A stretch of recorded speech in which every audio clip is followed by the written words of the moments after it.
quiero contar un poco nuestro origen. Cuando tenía 15 años, un gran apasionado de lo que son las películas, y en Paraguay no encontraba lo que yo estaba buscando, que era calidad y variedad. Entonces trajimos los primeros materiales en DVD y a partir de ahí se formó lo que era una cadena de DVD llamada Diversión Digital. Buscando una casa central para Diversión Digital es que encontramos un terreno baldío en el corazón de Villamorra, el cual hoy día es conocido como Manzana T.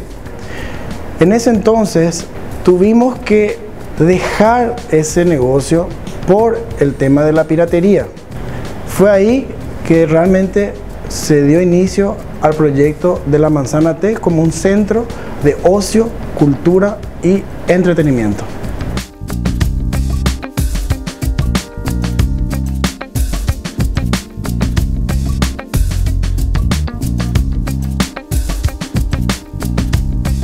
La Manzana T es un lugar de encuentro para los amigos, para la familia, para las parejas, para los niños, para los jóvenes, para los adultos.